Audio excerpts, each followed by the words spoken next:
Para pensar essa pergunta, é interessante a gente voltar e pensar sobre a própria concepção de língua. Com a linguística, com a inauguração da linguística, há uma perspectiva de que a língua é um sistema abstrato de regras e que, se duas pessoas compartilham esse mesmo sistema de regras, elas conseguem se comunicar de forma transparente, como se a pessoa A conseguisse transmitir para a pessoa B exatamente o que ela teve a intenção de falar. Com isso, a gente cria a expectativa e a ilusão de que a comunicação é um sistema muito transparente, direto, em que as pessoas conseguem entender exatamente o que você quer falar. Isso está relacionado também a um processo de universalização. Se eu falo que a língua é um sistema, eu estou pensando que ele é um sistema universal e que todas as pessoas vão entender da mesma forma em todos os lugares do mundo. Eu quero dizer, então, que o corpo das pessoas, quem fala, não é tão importante no processo de comunicação. O que importa é o sistema, que é abstrato e separado dos corpos. Com isso, a gente acaba deixando de fora alguns elementos importantes e que eles vão sendo tensionados. Primeiro, por mais que haja a ilusão de que o corpo não faz parte do processo, a gente tem uma hierarquização que é muito clara. E essa hierarquização ela ocorre tanto na hierarquização das línguas usadas, quanto na hierarquização da própria fala, do corpo de quem fala.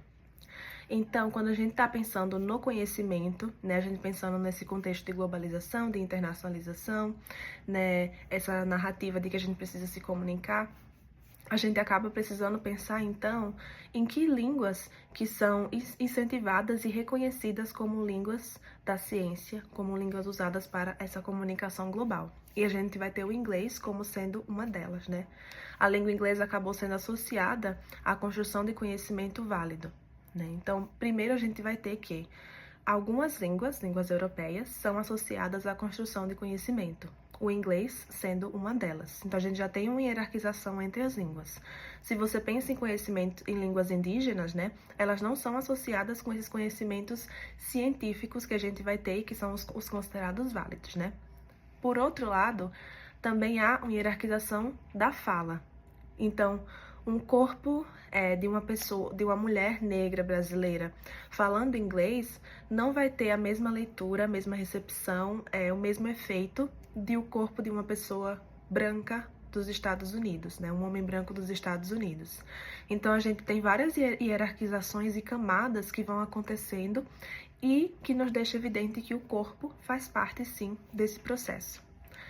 Quando a gente pensa, então, em English as a língua franca, ou ELF, ou em português inglês como língua franca, ILF, a gente, então, pensando no movimento que é feito no Brasil por pesquisadores, professores brasileiros, um movimento de questionar muito profundamente o que a gente entende como língua. O ILF feito no Brasil, então, ele vai entender que a língua ela é uma prática social situada e o corpo faz parte dessa prática. Então, em um processo em que eu estou conversando com uma pessoa sobre maçã, eu parto do princípio de que nós somos pessoas diferentes, com experiências diferentes, e a gente está co-construindo em conjunto. Então, essa pessoa tem uma compreensão da palavra maçã que não é exatamente a mesma que a minha. Então, como é que acontece a comunicação? Ela acontece em um processo de negociação, se as duas pessoas estão abertas a negociar. Então, eu parto do princípio de que eu tô sempre traduzindo o que a outra pessoa tá falando e ela tá sempre traduzindo o que eu tô falando. E a gente tá negociando e tentando chegar em algum lugar com isso, né? Então, nesse sentido, a diferença, ela acaba fazendo parte do processo de conversar, de se comunicar em uma língua, né? Por mais que seja a mesma língua, essa língua é várias coisas. Isso, porém, não significa que todas aquelas hierarquizações, a diferença colonial, não faz parte do processo. Faz parte, sim, do processo. Por isso que o ILF, feito no Brasil, também questiona e tensiona e reflete sobre muitas dessas questões. Por isso, então, não faz sentido, quando a gente está pensando no ILF feito no Brasil, dizer que há uma garantia de uma troca de conhecimentos. Por quê? primeiro, não há garantias, né? A gente está sempre negociando a partir da diferença. Além disso, que a gente também pensa sobre a ideia de todos e todas, né? Quem são essas pessoas?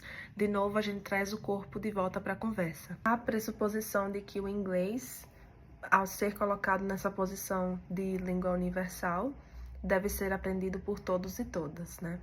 Então, quando a gente coloca essa promessa para frente, a gente começa a pensar na questão do acesso também, né? Então, quem é que tem acesso a isso? Nós sabemos que não são todas as pessoas, né? E que esse acesso acontece de formas diferentes, né?